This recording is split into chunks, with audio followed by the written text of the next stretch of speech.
Olá, sejam muito bem-vindos a mais um vídeo do nosso grupo de medicina baseada em evidência. E hoje vamos falar sobre os tipos de vieses em estudos científicos, tá?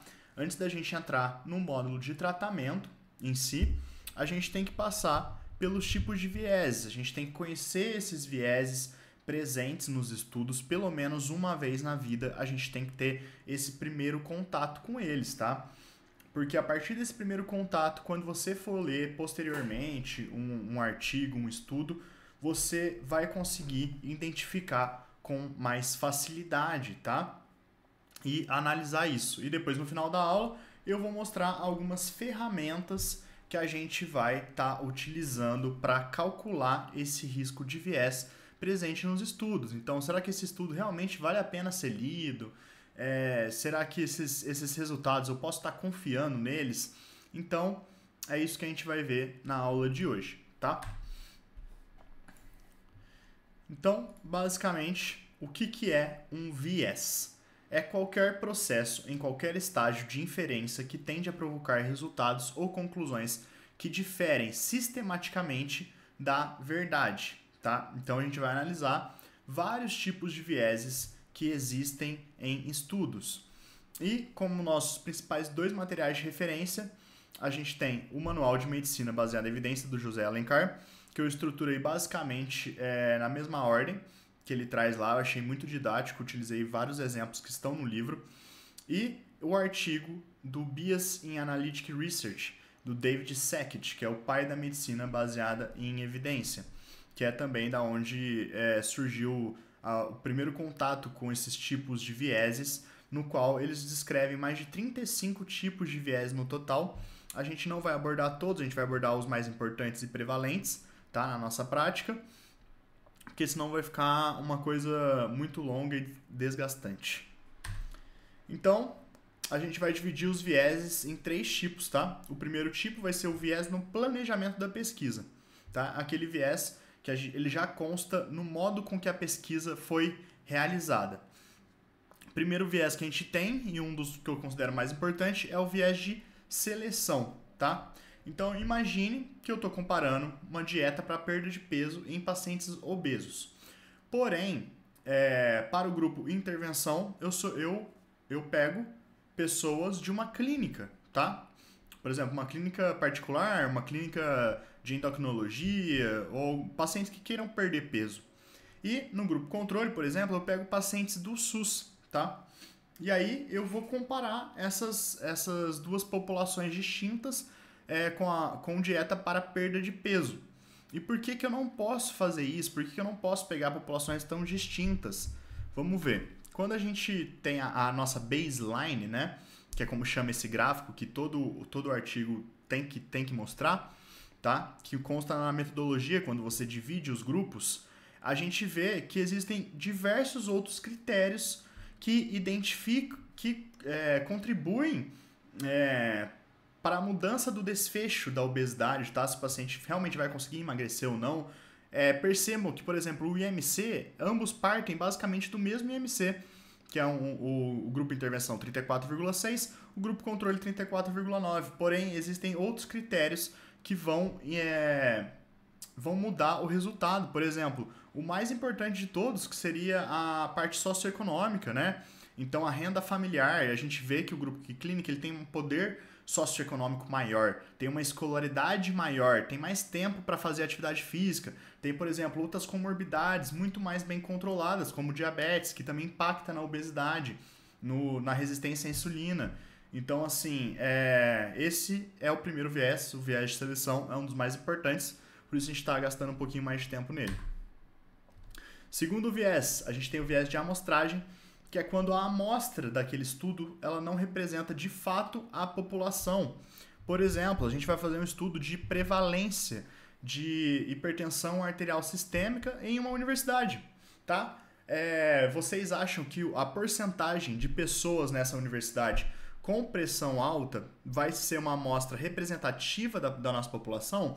Não vai, porque a gente sabe que quanto mais velho as pessoas tendem a ficar, a maior prevalência de hipertensão. Então, se a gente pegar públicos de universidade, ali na média entre os seus 20 a 24 anos de idade, majoritariamente, a gente vai ver que a prevalência de pressão alta ela é muito pequena. Então, não vai ser uma amostra representativa da nossa população. Isso a gente tem que sempre tomar cuidado. Quando a gente for analisar um estudo, analisar um artigo, a gente tem que olhar a população onde aquela intervenção foi implementada ou onde aquele estudo foi feito e comparar com o nosso paciente, com a nossa população e ver se aqueles dados fazem sentido para você ou não. Terceiro, a gente tem o viés de alocação. Então, são basicamente estudos não randomizados ou sem sigilo de alocação. Por exemplo, quando a gente for avaliar a eficácia de um novo antihipertensivo, a gente coloca no grupo controle, por exemplo, pacientes mais graves, tá? Porque como se a gente fosse considerar ser mais ético. Mesmo a gente tendo uma melhor intenção, a gente está comparando um novo medicamento, então a gente vai pensar, vamos deixar os pacientes que são mais graves com um medicamento que a gente já sabe que é efetivo, né? Porque senão, esses pacientes eles podem vir a ter desfechos piores, né? Porém, quando a gente faz isso, a gente está alterando a eficácia do novo medicamento, porque se a gente colocar os pacientes menos graves no grupo que está recebendo um novo antihipertensivo, quando a gente for analisar o desfecho, talvez aquele antihipertensivo vai ter mostrado uma melhor redução da mortalidade, um melhor desfecho em vários aspectos, simplesmente porque os pacientes daquele grupo são menos graves, né? E não necessariamente por conta do medicamento em si.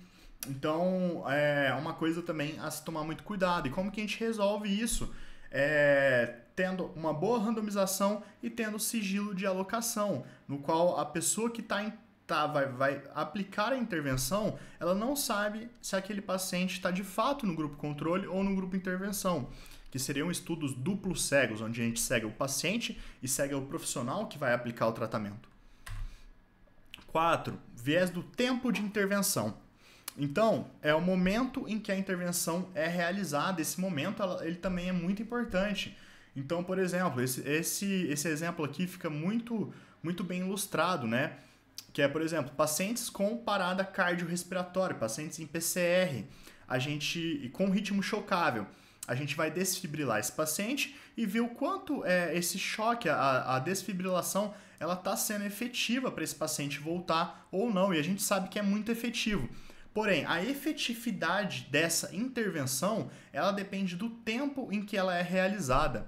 Então, por exemplo, o paciente que entrou em parada cardiorrespiratória, a gente sabe que nos primeiros 3 minutos ela é muito mais efetiva do que, por exemplo, depois dos 5 minutos, que é muito mais efetiva que depois de 10 minutos. Então, por exemplo, estudos que avaliam a eficácia da desfibrilação, do choque nessa população, ela geralmente tem que ser quantificada em tempo. Então eles estratificam pacientes que receberam até 3 minutos, de 3 a 5 minutos, depois de 5 minutos, depois de 10 minutos, tá? Para a gente avaliar os diferentes tipos de efetividade em relação ao tempo que esse paciente recebeu a intervenção. E isso é muito importante. Tem intervenções que elas dependem muito do tempo. O quinto, o viés cronológico. Então, tempo de recrutamento e análise dos dados. Então, basicamente, a gente tem que, quando a gente vai selecionando um grupo de pessoas para um estudo, isso leva muito tempo, isso pode levar mais de anos. Então, por exemplo, mas ao mesmo tempo que a gente vai selecionando, a gente já vai aplicando o estudo, né? Então, vamos supor que a gente está selecionando pacientes, né? Um ano depois que esse estudo já está em andamento, estamos coletando novos pacientes para o estudo, surge uma nova medicação. E essa medicação, ela se mostra efetiva. E, de repente, o seu grupo controle agora está usando essa medicação. Então, ele começa a interferir no resultado. E isso depende do tempo, tá? A gente tem a viés da medida insensível, tá? Que é basicamente erro do tipo 2. O que é o erro do tipo 2? São falsos negativos. É quando aquele estudo não tem poder suficiente para mostrar significância. Quando, na real, no mundo real, ele teria uma significância, porém, geralmente isso acontece por amostra insuficiente ou a medida que você está usando é uma medida ruim, né? Então a gente vai ver, por exemplo, um estudo que avalia uma medicação para reduzir dor. Então a gente tem a escala de dor, que é a melhor utilizada, que vai de 0 a 10, né? Que a gente avalia o grau de dor. Porém, imagine que uma escala seja dividida igual a essa, entre leve, moderada e intensa, e não de 0 a 10, tá? Então, por exemplo, um paciente com uma dor 7, então ele ia ficar na moderada, e aí ele toma um medicamento e do 7 vai para o 3, por exemplo, numa escala, porém em outra escala ele continua no moderada. Então, em um estudo, ele vai ter uma significância estatística, porque ele foi de 7 para 3, são 4 pontos numa escala de dor, o que é bastante para uma medicação, tá? E no outro estudo, ele foi de moderada para moderada, e aí ele não teria uma significância estatística, tá? Então, isso é muito importante. Agora, a gente tem os tipos de vieses na coleta de dados, que são bastante tipos de vieses que a gente tem presente. Então, para começar, a gente tem o viés de atrito ou exclusão, tá? Que é muito comum isso acontecer, que é a perda de dados entre os braços, tá? Se essa perda for maior do que 5% entre os braços, porque a gente sempre vai ter perda, e geralmente a perda é maior do que 5%, porém se ficar uma diferença tão discrepante, a gente chama isso de viés de atrito. Isso ocorre por diversos motivos. Pode ocorrer pelo crossover, quando o paciente, por exemplo, descobre que ele está no grupo placebo e ele quer ir para o grupo controle, que ele quer receber a intervenção, e ocorre um crossover entre os braços, inegibilidade do paciente, ou o paciente sai do estudo, ou ele viola o protocolo. Pode ocorrer por diversos motivos, tá? E eles têm que descrever de quanto foi essa perda para a gente nos estudos.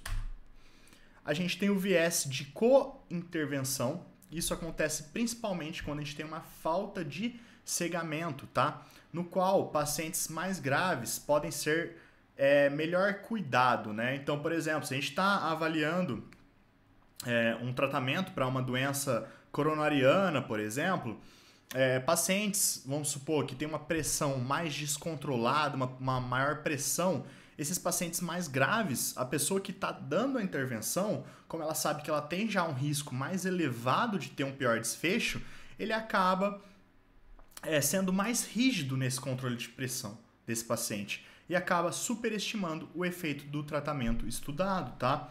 Então, é por isso, de novo, que a importância dos estudos, quando tem um estudo, um ensaio clínico randomizado, ele precisa ser duplo cego. Então, cegar tanto o paciente quanto quem está realizando a intervenção, para que não tenha esses tipos de viés na análise, tá?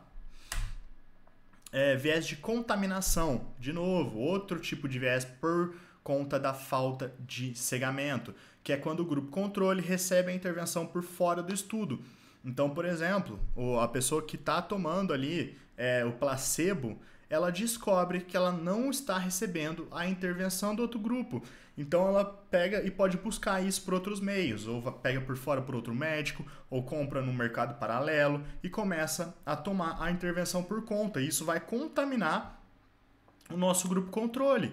Porque se os dois grupos estão tomando a intervenção, a gente não vai atingir um resultado significante em nenhum dos lados, tá? Então, vai dar um resultado com um erro, por exemplo, do tipo 1, tá?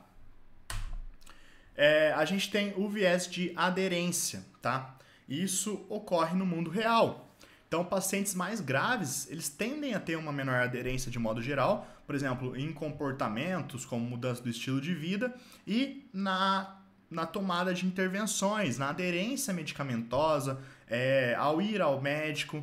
Então, assim, isso acontece já no mundo real. Então, por exemplo, aquele paciente já com uma pressão crônica já descontrolada, que não aderiu mudança do estilo de vida, não faz atividade física, ele já vai ter piores desfechos, tá? E, geralmente, esse paciente também, ele não adere muito bem às intervenções. Então, por exemplo, ele esquece de tomar a medicação, ou ele acaba nem tomando a medicação. Isso é uma amostra do mundo real, tá? E como que a gente resolve isso? A gente faz análise por intenção de tratar. Então, basicamente, muita gente acha que a análise por intenção de tratar é uma coisa ruim, mas não, é uma coisa boa. Mesmo que esse paciente não tome a medicação, não realize a intervenção, a gente não remove esse paciente do estudo, porque é a real amostra da nossa sociedade. Tem gente que vai ser assim mesmo. Então, quando tem um estudo por análise por intenção de tratar, quer dizer que é o melhor tipo possível para fazer isso, tá bom? A gente tem o efeito Hawthorne, ou Hawthorne Effect, tá? Que ficou bem famoso, que é, por exemplo, quando aquela população sabe que está sendo estudada, então a gente vai analisar, por exemplo, a efetividade dos trabalhadores de uma empresa, aqueles trabalhadores, durante a análise, eles sabem que eles estão sendo analisados. Então, por exemplo, naquele período onde o estudo é conduzido, a efetividade dos trabalhadores sobe muito, tá? E depois que o estudo para, a efetividade ela cai. Por quê? Porque aqueles trabalhadores sabem que estão sendo observados e acabam mudando seus comportamentos. Isso é o que a gente chama de efeito Hawthorne, também é uma coisa muito presente no mundo real. A gente tem o viés de memória, que acontece nos estudos retrospectivos. Então, por exemplo, os estudos que dependem da pergunta realizada, que vai invocar uma memória do passado. E é muito difícil a gente depender dessa memória, que às vezes coisas muito antigas. Então, se eu estou estudando a correlação de um determinado desfecho com um tipo de alimento, e aí eu vou falar assim, no ano passado, quantas vezes você tomou leite? Sabe? Então, assim, são coisas muito, muito subjetivas. Então, a pessoa acaba caindo nesse viés de memória. Isso depende da forma que os questionários são estruturados. A gente tem o viés do observador, que eu acho que é uma coisa muito importante, tá? Eu grifei algumas que eu acho que é muito importante, que é a avaliação inter e intra-observador, tá? Que é a avaliação entre diferentes observadores e a avaliação do observador consigo mesmo em diferentes ocasiões, tá? Isso tem um coeficiente que a gente chama de concordância K, ou kappa, coeficiente kappa. Tá? Então, por exemplo, trouxe aqui um estudo de ausculta pulmonar. Quanto mais próximo do zero, quer dizer que os observadores não concordaram entre eles com aquele achado. E quanto mais próximo do 1, quer dizer que os pesquisadores concordaram com aquele achado. Então, por exemplo, se a gente pega ali na crepitação, os crackles, vai de 0,21 a 0,65, quer dizer que os observadores concordaram em 21% das vezes que aquele paciente, por exemplo, tinha crepitação variando até 65% das vezes. Então, assim, a gente começa a ver também que dados do exame físico são dados que são muito dependentes da análise de quem está realizando, tá? Então, assim, são dados que a gente começa a ter às vezes, quando tem uma variação muito grande, são dados que são difíceis da gente ter uma certa relevância para analisar posteriormente, tá? A gente tem o viés da expectativa, que também, de novo, é a falta de cegamento. Então, é aquele paciente que ele já tem ou aquele profissional que já tem uma expectativa sobre aquele tratamento. Então, o profissional que sabe que o paciente está recebendo o tratamento, ele dá muito mais valor ao relato do paciente que está recebendo o tratamento do que o paciente que não está recebendo o tratamento. Então, ele supervaloriza o relato desses pacientes, tá? Isso acontece pela falta de cegamento, que é uma coisa muito fácil de ser realizada. A gente tem o viés de verificação, que também é muito importante, tá? Que é utilizado, sobretudo, em formulações de testes diagnósticos novos ou testes de rastreio. Então, por exemplo, sempre que a gente vai avaliar um novo teste diagnóstico ou um teste de rastreio, a gente precisa de um padrão ouro, que seria o teste que confirma aquela suspeita. Então, por exemplo, o teste de COVID. Quando a gente vai fazer o teste rápido, a gente liga esse teste rápido a um teste padrão ouro antes, tá? Para a gente determinar a sensibilidade, especificidade, acurácia do novo teste, tá? Mas, porém, e se o nosso teste padrão ouro não é realmente o padrão ouro, ele não acerta 100% das vezes? Então, se a gente está ligando um novo teste ao teste padrão ouro, como se ele estivesse acertando 100% das vezes, a gente vai estar subestimando ou superestimando um novo teste, tá? Então, assim, tem que tomar muito cuidado com isso, tá? Quando a gente vai fazer um teste diagnóstico, por exemplo, de TVP, né? Se a gente vai usar as escalas de TVP, depois a gente pode confirmar com o ultrassom, porque aí sim o ultrassom ele chega a uma acurácia de quase 100%, né? Da identificação do trombo no local correto. A gente tem um teste padrão ouro muito bom para confirmar as nossas escalas. Então, mas porém, tem outros testes que nem sempre acertam. Então a gente vai estar atrelando o nosso novo teste a um teste ruim. E aí então os resultados também vão ser distorcidos da realidade. Não tem o que fazer. O viés da não resposta e o viés de resposta, tá? Então, primeiro, o viés de não resposta.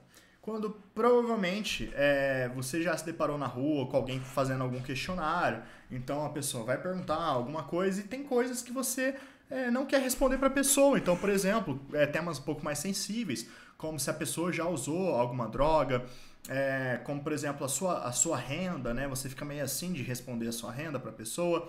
Então, você prefere não responder. Então, a gente chama de viés da não resposta.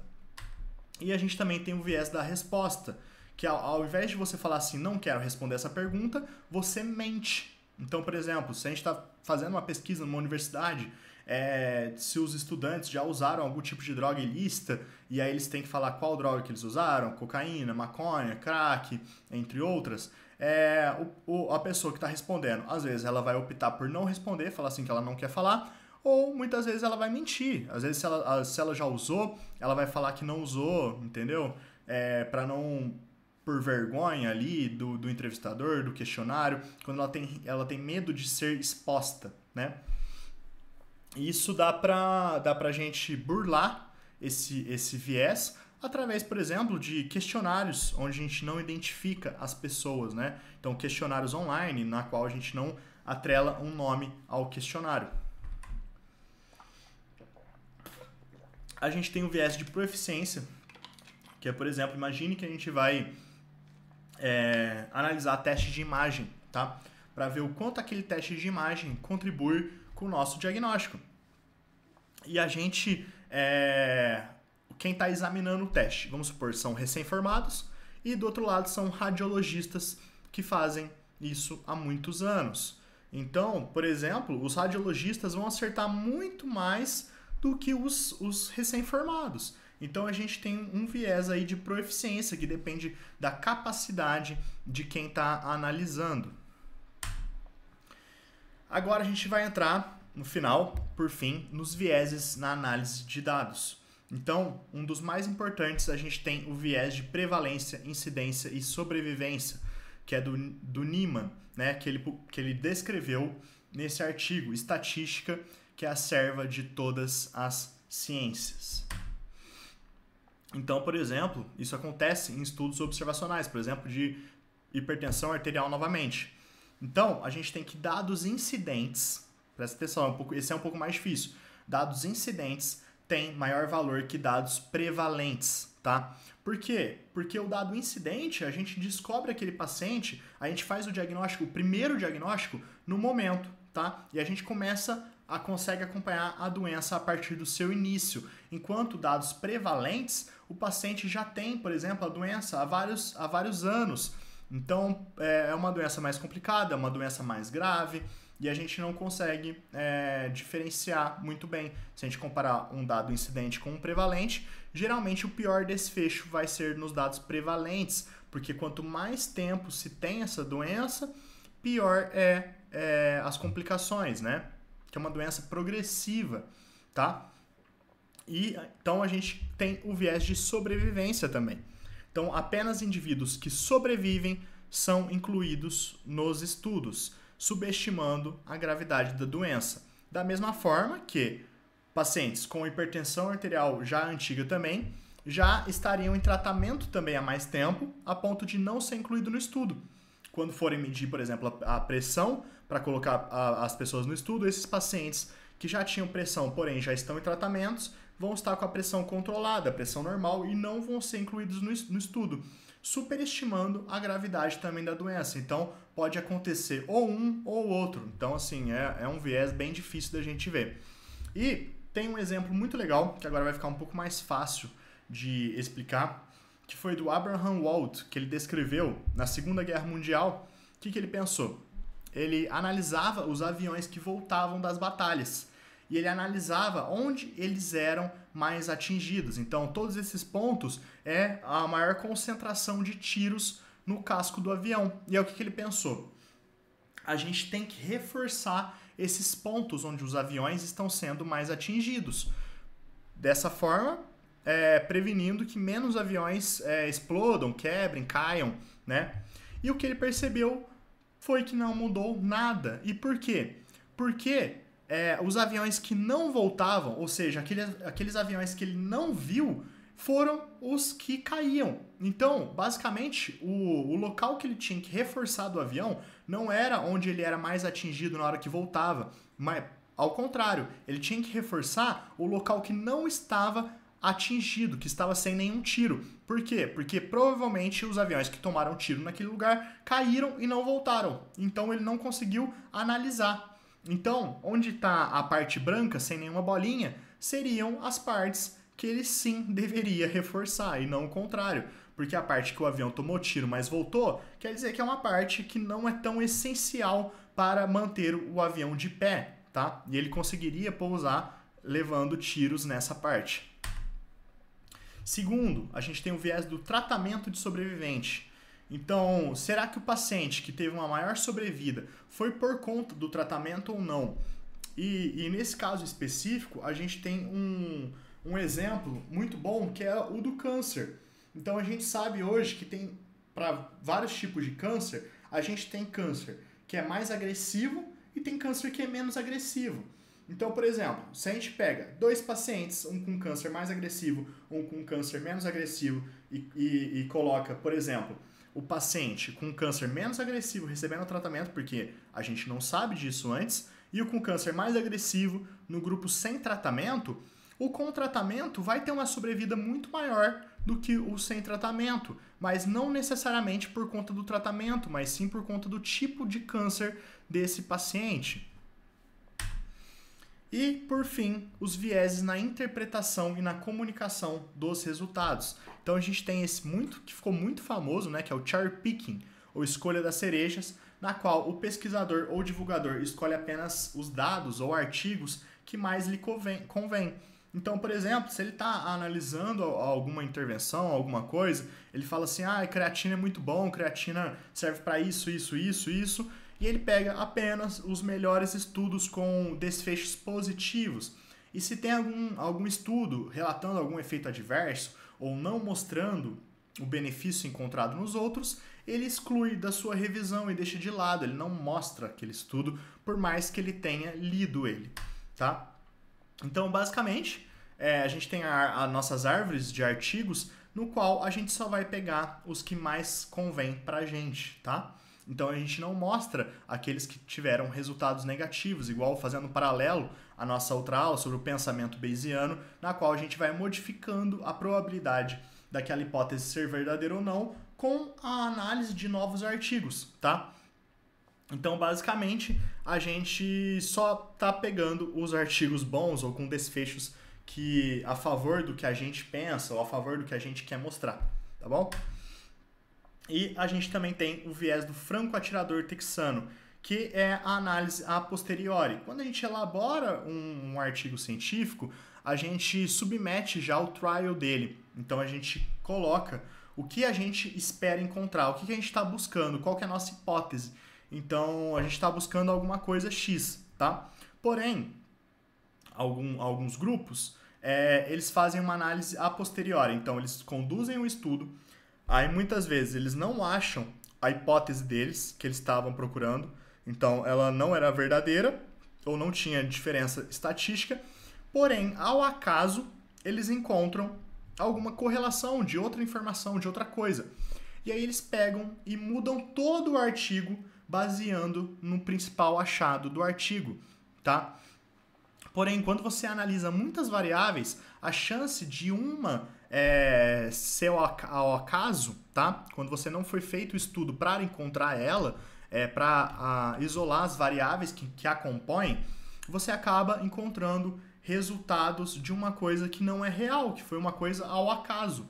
E aí você simplesmente muda todo o seu estudo dizendo que você montou aquele estudo para encontrar essa coisa final, tá? Então isso acontece muito também e por isso a importância de quando um estudo é submetido, ele já tem que ter um trial, tá? Então geralmente você já publica o trial do que você espera encontrar, do que você está buscando naquele estudo, tá? Para que isso não aconteça. A gente tem também o viés de publicação, que é uma coisa assim, que é realmente uma das piores coisas no campo da pesquisa, tá? É um dos piores tipos de viés, porque são coisas que a gente não fica sabendo. Então, os pesquisadores estão realizando determinada pesquisa e eles descobrem que aquela pesquisa não teve resultados promissores. Então, não mostrou significância estatística, aquela intervenção não se mostrou realmente eficaz. E o que eles fazem? Em vez deles publicarem essas informações que deveriam ser publicadas, todo o estudo que for conduzido deveria ser publicado, independente do resultado ser positivo ou não, tá? Porém, quando os resultados são negativos do estudo, eles pegam e simplesmente arquivam aquele estudo, eles não publicam aquele estudo, tá? Então, é um atraso enorme na ciência. Estudos negativos, eles têm que ser publicados.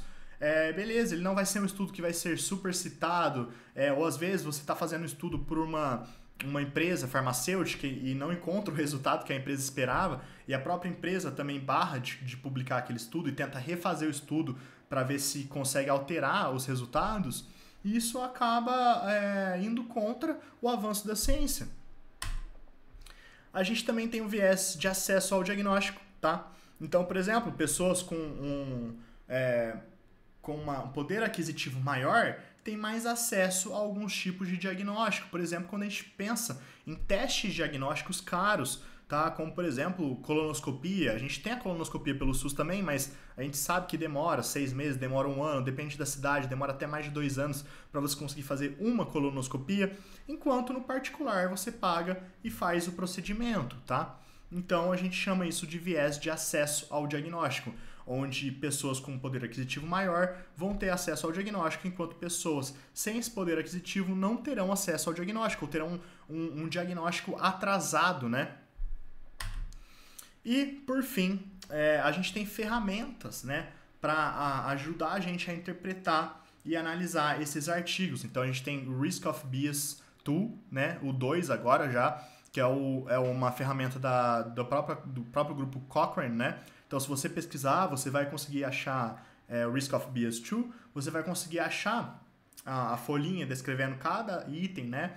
E a partir desses itens, por exemplo, nos próprios artigos da Cochrane, que são obrigados a usar essa ferramenta, ele te dá um risco de viés. Ali o verde, baixo risco de viés, o amarelo tem algum tipo de risco de viés, e o vermelho tem alto risco de viés, esse estudo, tá?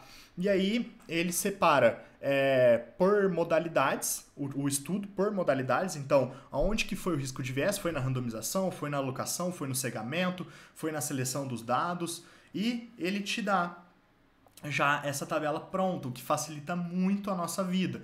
Mas é só a Cochrane que faz isso, tá? Então, outros artigos, geralmente, a maioria dos outros artigos, a gente vai ter que fazer esse processo manualmente, tá?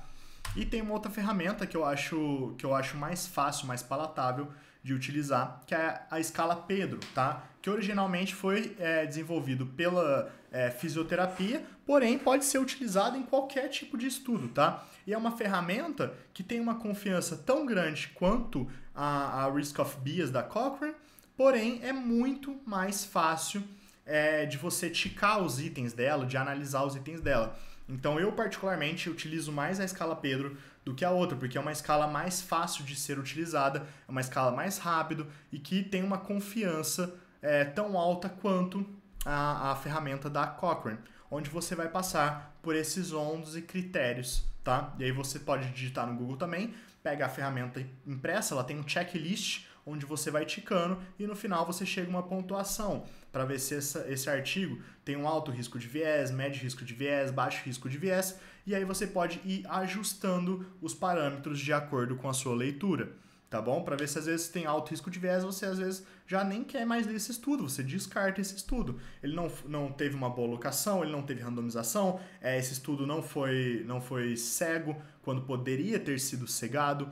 Então, por exemplo, tem estudos que não podem ser cegados, né? Então, assim, a gente tem que levar isso também em consideração. Por exemplo, quando a gente vai comparar alguns tipos de dieta, a pessoa vai comer, ela tá vendo o que ela tá ingerindo, então esse tipo de população não pode ser cegada. Por exemplo, uma cirurgia, não tem como você cegar o paciente que vai receber a cirurgia ou não, até porque você fica com a cicatriz, é um processo, não tem como você abrir uma pessoa só para fingir que fez a cirurgia e ser o seu grupo controle, isso é antiético, né?